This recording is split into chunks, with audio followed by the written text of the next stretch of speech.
कार्यक्रम के पुण्यार्चक हैं श्रीमती कुसुम जैन मातेश्वरी, नेहा नीलम, विकास जैन, प्रीति राजीव जैन, आदि सान्या, समकित देशना, सिद्ध वेदिका, मोदी परिवार, सुराई वाले, बाहुबली नगर, ललितपुर। विकल्प जो अनंत संसार के ही कारण हैं, लेकिन यदि उन विकल्पों में समीचीनता है और वह विकल्प उन समीचीन विकल्पों का सम्यक समाधान हमें किसी निर्ग्रंथ गुरु से प्राप्त होता है, तो वही समीचीन विकल्प हमारे अनंत सुख का भी कारण बन जाता है। ऐसा वह अनंत सुख को प्राप्ति का एक कार्यकारी उपाय समीचीन विकल्पों का सम्यक समाधान, जो कि हम प्रतिदिन परम पूज्य मुनि श्री सुप्रभ सागर जी महाराज के मुखारविंद से प्राप्त कर रहे हैं। देश के विभिन्न प्रांतों से अनेकानेक समीचीन विकल्प हमें यहाँ प्रतिदिन प्राप्त हो रहे हैं और परम पूज्य मुनि श्री उनका आगमोक्त विधि से हम सबको सम्यक समाधान प्रदान कर रहे हैं। प्रारंभ करते हैं आज का सम्यक समाधान। और आज का पहला विकल्प साहेदरा दिल्ली से विजेंद्र कुमार जैन परम पूज्य मुनिश्री के चरणों में बारंबार नमोस्तु निवेदित करते हुए अपना समीचीन विकल्प रख रहे हैं कि गुरुदेव, आजकल हमारे मंदिरों में अन्य मतों के अनुसार भजन कीर्तन का कार्यक्रम करते हैं, जिसमें श्री जी के सामने लोग नाचते हैं और उसमें भी अधिकतर महिलाएं होती हैं। उसके बाद भोजन आदि की भी व्यवस्था होती है। तो गुरुदेव, मेरा समीचीन विकल्प यह है कि क्या आगम के अनुसार यह सही है या गलत? यदि गलत है तो प्रबंधक लोग इसमें क्या कर सकते हैं? हमारे समीचीन विकल्प का सम्यक समाधान करने की अनुकंपा करें। नमोस्तु महाराज जी, नमोस्तु। आगम के परिप्रेक्ष्य में हमें बहुत सारी बातों का निर्णय करने की वर्तमान में आवश्यकता है, क्योंकि वर्तमान में बहुत सारे कार्य दूसरों को देखा सेखी करने की आदत आजकल के सभी स्थानों पर हमें बहुत स्पष्टता से दिखाई दे रही।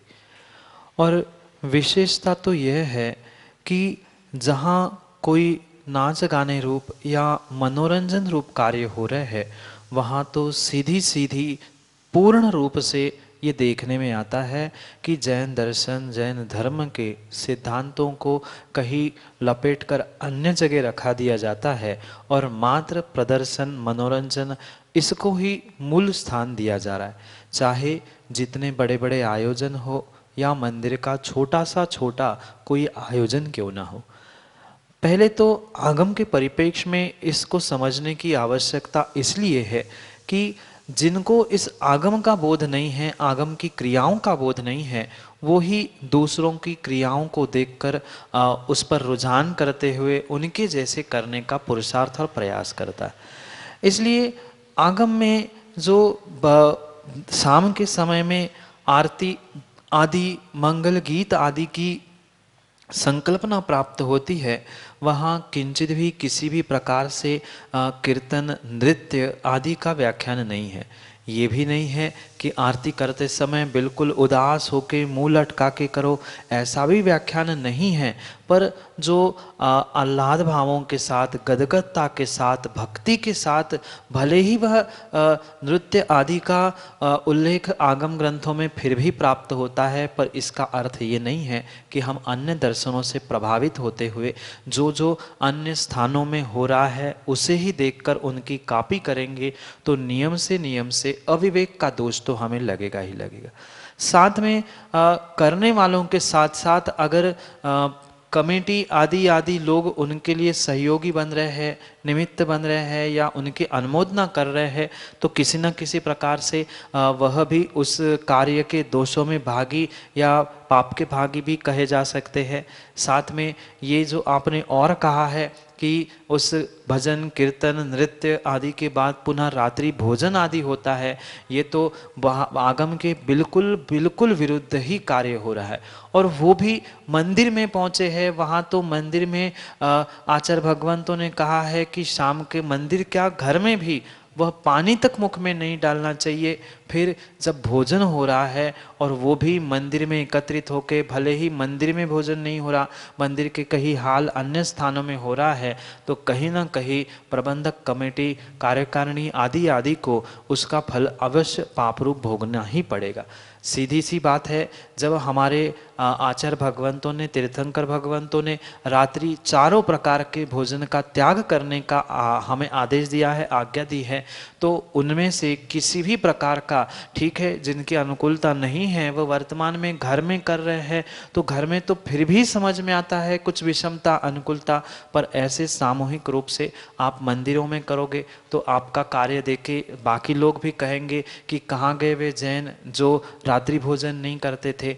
इसलिए बहुत सारे जो आयोजन देखा से कि हो रहे हैं, उन आयोजन के पीछे आगम के परिप्रेक्ष्य में प्रयोजन को समझने की आवश्यकता है।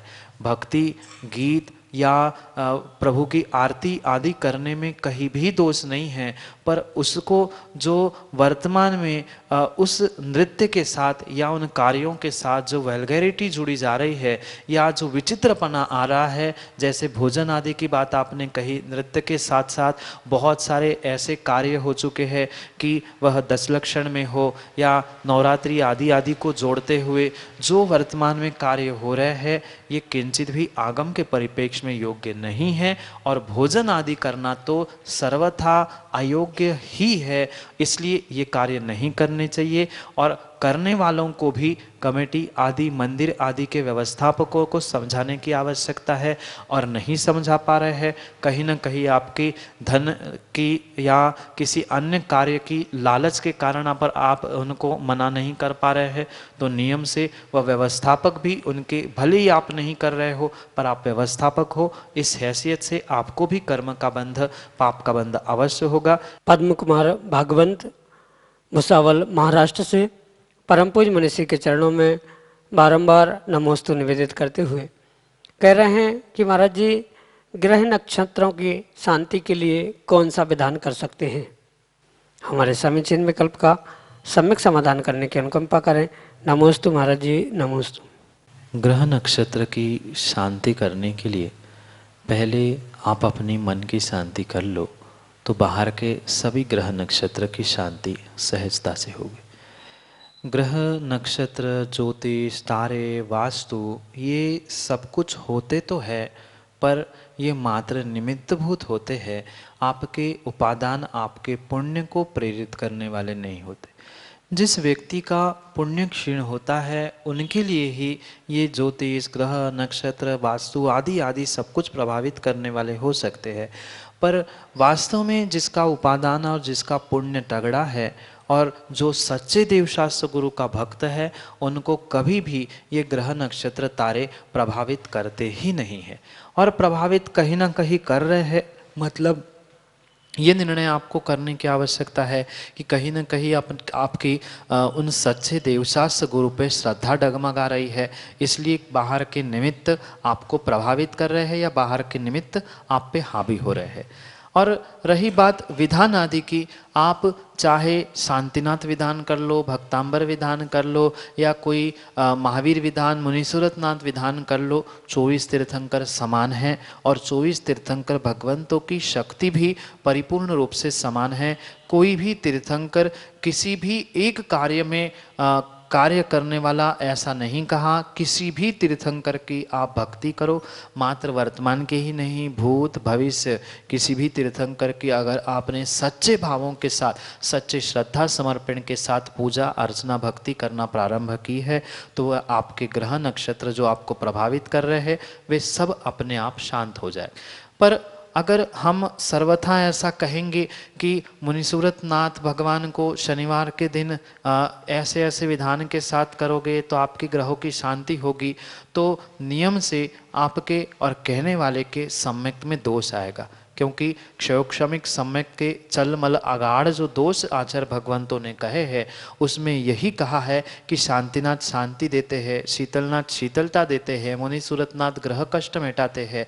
ऐसी संकल्पना करते हुए हम अगर किसी विशिष्ट तीर्थंकर भगवान को पूज रहे हैं, उनकी आराधना कर रहे हैं, तो नियम से एक सम्यक में चलमल अगाढ़ दोष उत्पन्न होते। इसलिए मैं तो आपसे यही कहूँगा, आपको जिन भगवान के प्रति इष्टता या अधिक कुछ अनुराग लग रहा है, आप तो बिल्कुल उन्हीं भगवान की तन मन धन से अगर पूजा अभिषेक विधान करने लग जाओ तो ये बाहर के सभी ग्रह नक्षत्र आपके ठीक हो जाएंगे। और सर्वोत्कृष्ट बात कह दो, इन ग्रह नक्षत्रों को ठीक करना है तो परिग्रह से दूर हो जाओ, क्योंकि आप दूसरे किसी से भी पूछोगे तो परिग्रह की बात करेगा, इतना परिग्रह देने से आपके ग्रह भी ठीक हो जाएंगे, ऐसी बातें मिलेंगी। पर स्पष्ट रूप से आगम के परिप्रेक्ष्य में मैं यही आपको सम्यक समाधान देना चाहता हूँ कि आप यहाँ वहाँ ना भटके, किसी भी एक विशिष्ट तीर्थंकर के पीछे लग के आप ये निर्णय ना करें कि इनकी ही पूजा विधान करने से मेरे ग्रह शांति या नक्षत्र आदि की शांति होगी। आपका पुण्य कहीं ना कहीं कमज़ोर हो रहा है, कहीं ना कहीं आपके देवशास्त्र गुरु की आस्था श्रद्धा में कमी आ रही है, जिसके कारण से ये निमित्त आपको प्रभावित कर रहे हैं। ये निमित्त आप पे हावी नहीं हो, इसलिए आप 24 तीर्थंकर में से किसी भी भगवान की जो आपको इष्ट लगे उनकी, मैं तो कहता हूँ 24 दिन 24 तीर्थंकर की आप विधान करो। 24 तीर्थंकर विधान प्राप्त है, तीर्थंकर क्या सिद्ध चक्र कल्पद्रुम, आप किसी भी प्रकार के विधान को संपन्न करना।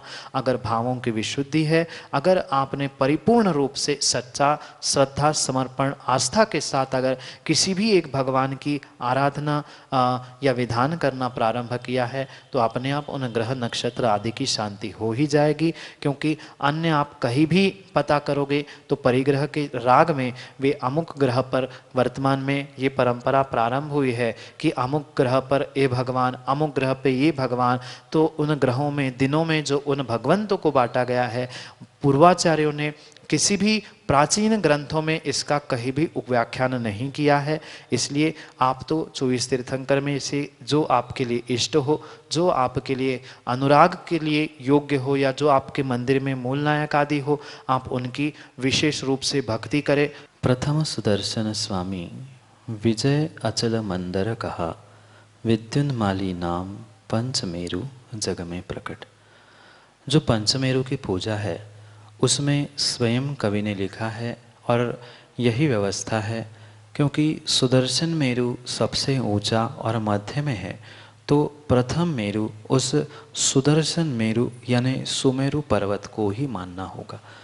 भले ही चारों मेरु समान बखाने, भूपर भद्र साल चहो जाने, वे चारों जो मेरु है अन्य द्वीपों की अपेक्षा से वह चारों भले ही ऊंचाई में समान है, पर फिर भी ऐसा कहीं भी नहीं कहा कि आप उनकी गणना पूर्व से पश्चिम की ओर करो या पश्चिम की पूर्व की ओर करो, ऐसा कहीं भी व्याख्यान नहीं मिलता।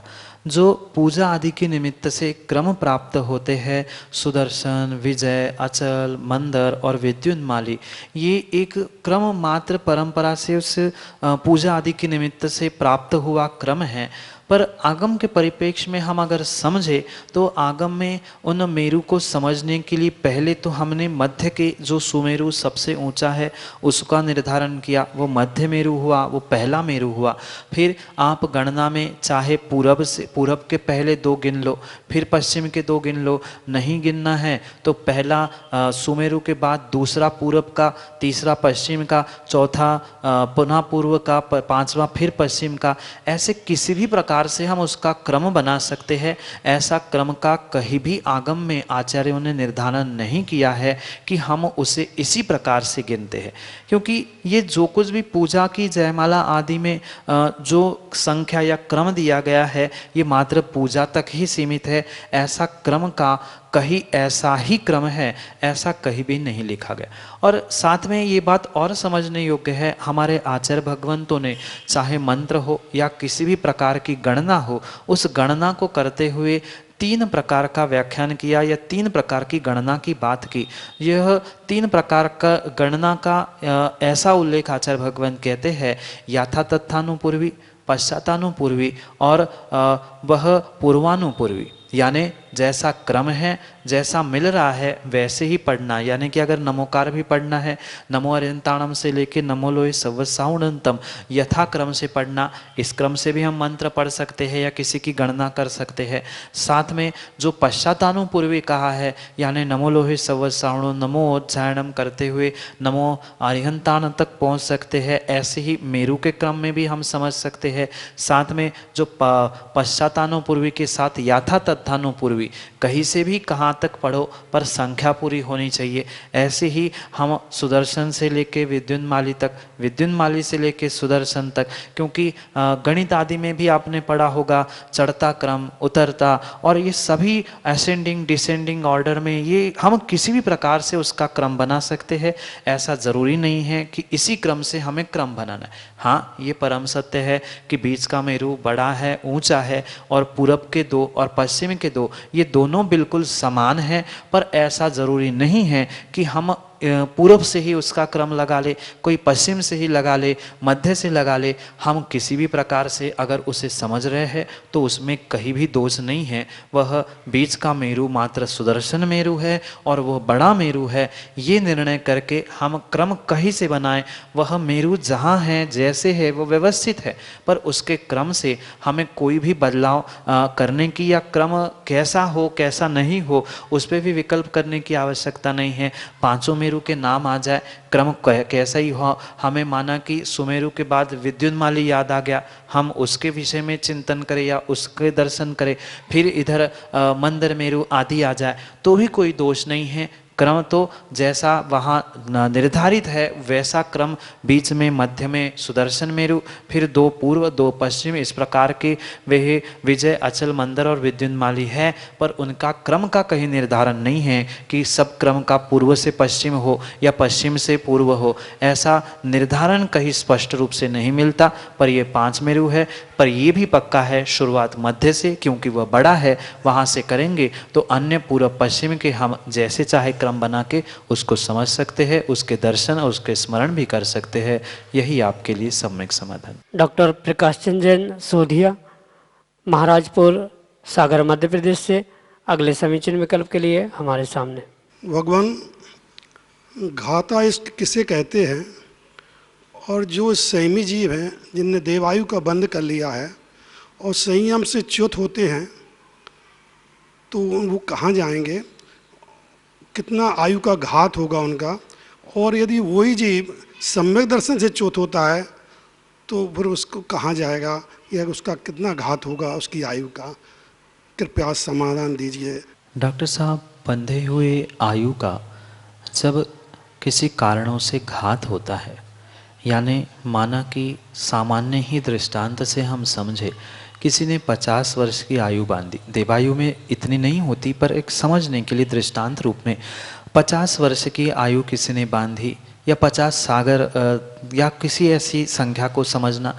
अब उन आयु के बंधे हुए निषेकों में अगर कुछ ऐसा संयम से च्युत होना, संयम से या सम्यक दर्शन से च्युत होना, ऐसे कारण उपस्थित होने पर जो आयु का घात हुआ जाता है, यानी पूरे आयु तो बदल नहीं सकती क्योंकि आयु मूल प्रकृति है, उस मूल प्रकृतियों का कभी भी उपकर्षण, अपकर्षण, संक्रमण आदि नहीं होता, पर फिर भी उसमें कुछ अंशों में तीव्र परिणामों के निमित्त से वह आयु में क्षीणता भी हो सकती है।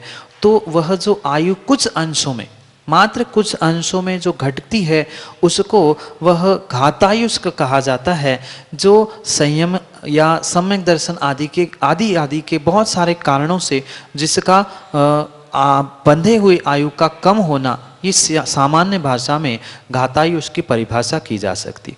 कर्णानुयोग की परिभाषा बहुत गहरी और बहुत लंबी हो सकती है। सामान्य परिभाषा ये है कि बंधे हुए आयु में किन्हीं कारणों से जो आयु का घात हो रहा है, कुछ अंशों में, कुछ ही 50 वर्षों में 25 वर्ष या 10 वर्ष आदि का घात नहीं होगा, कुछ महीने, कुछ दिनों का जो घात या कम हो रहा है, वह आयु का समय निषेक, वह घातायुष के रूप में स्वीकार किया गया।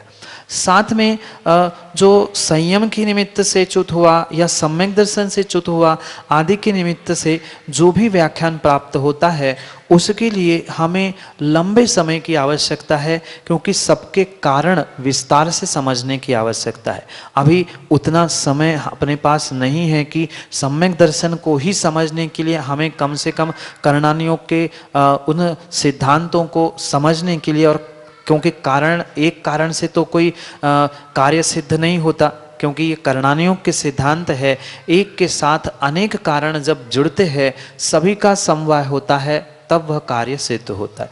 इसलिए वह ये पक्का है उनकी आयु घातायुष्क रूप तो बदलेगी, पर वह कभी भी अगर वैमानिक जाति के देव हो रहे हैं तो वह बिल्कुल भवनवासी रूप होंगे या बिल्कुल उनकी पर्याय ही बदल जाएगी, ऐसा कुछ भी नहीं होगा। वह उसी पर्याय में भले ही संयम से च्युत हो जाए चाहे सम्यक दर्शन से च्युत हो जाए, क्योंकि उनने पहले ही देवायु का बंध कर लिया है। मात्र अगर कुछ बदलेगा तो उन 4 बंधों में से स्थिति बदल सकती है, प्रकृति कभी भी मूल होने से वह नहीं बदलेगी। अनुभाग उस स्थिति के अनुसार अनुभाग भी बदल सकता है, पर मुख्यतः से घातायुष का जो संबंध है उस स्थिति बंध से है। जो स्थिति बंधी है कुछ अंशों में वह स्थिति कम हो जाना, ये घातायुष का प्रमाण या घातायुष की परिभाषा रूप हम समझ सकते। इसलिए जो संयम से च्युत हुआ जीव है वह अन्य किसी आयु में नहीं जाएगा, देवायु में ही कुछ अंशों में उस आयु के निषेकों को कम करेगा, चाहे वह सम्यक से या संयम से किसी से च्युत हो जाओ।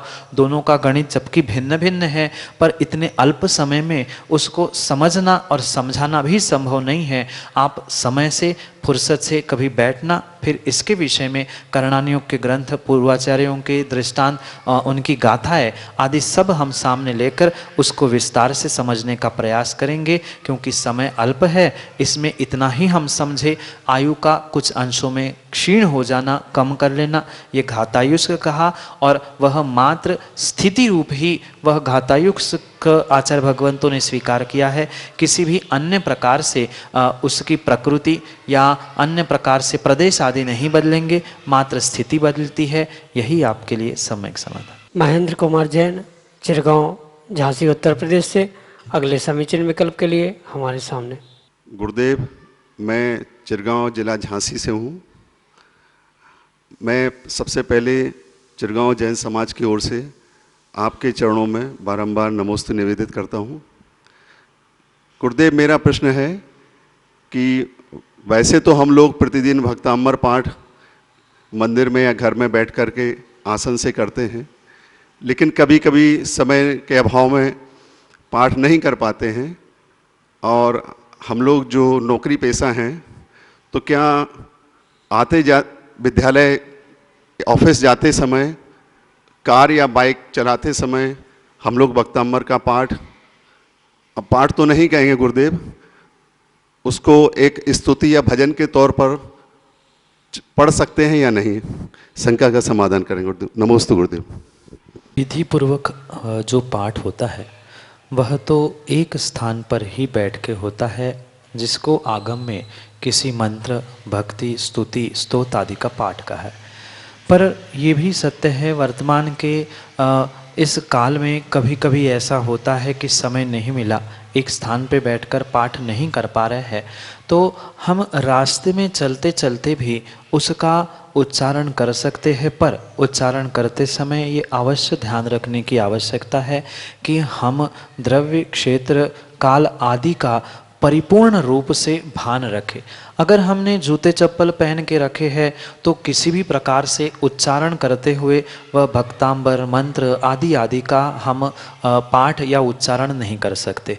मुख के भीतर हमें याद है और हम जिह्वा को ना हिलाते हुए अगर भीतर ही भीतर पाठ कर रहे हैं तो वो फिर भी कर सकते हैं, पर उच्चारण अगर करना है तो हमें कुछ अंशों में अपनी स्वयं की, द्रव्य की, क्षेत्र आदि की शुद्धि देखना अनिवार्य है।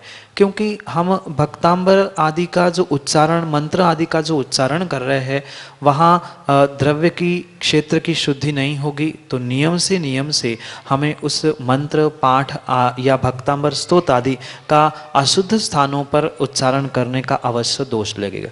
भले ही आचार्य भगवंतों ने ये लिखा है, सुस्थितो दुस्थितो व्यापी ध्यायेत पंच नमस्कारा, ध्यान रूप हम उसका स्मरण कर सकते हैं, पर उच्चारण करने के लिए जूते चप्पल नहीं हो। कार में भी बैठे हो कोई दोष नहीं है, पर वहाँ जूते चप्पल नहीं हो, क्योंकि हमें मुख से उच्चारण करना है, हमारा मुख झूठा नहीं हो।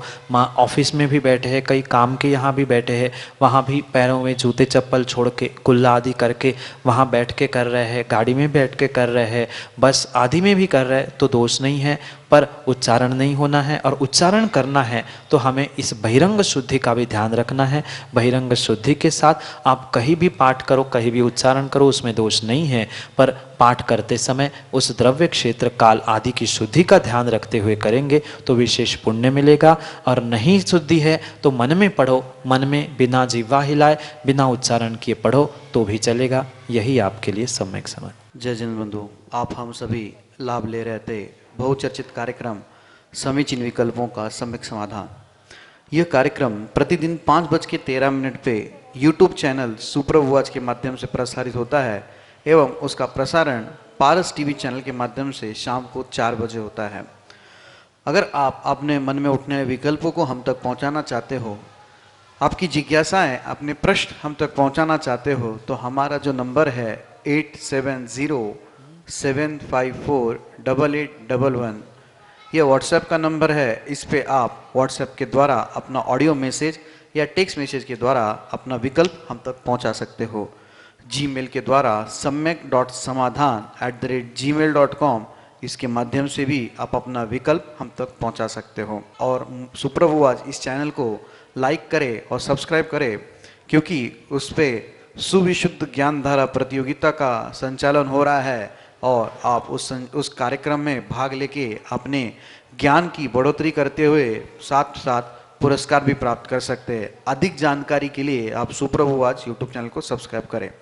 मैं मुनिश्री के चरणों में नमोस्तु करते हुए आज के इस कार्यक्रम सम्यक समाधान को यहीं पे विराम देता हूँ। नमोस्तु नमोस्तु नमोस्तु। इस कार्यक्रम के पुण्यार्जक हैं श्रीमती कुसुम जैन मातेश्वरी, नेहा नीलम, विकास जैन, प्रीति राजी जैन, आदि सान्या, समकित देशना सिद्ध वेदिका मोदी परिवार, सोराई वाले, बाहुबली नगर, ललितपुर।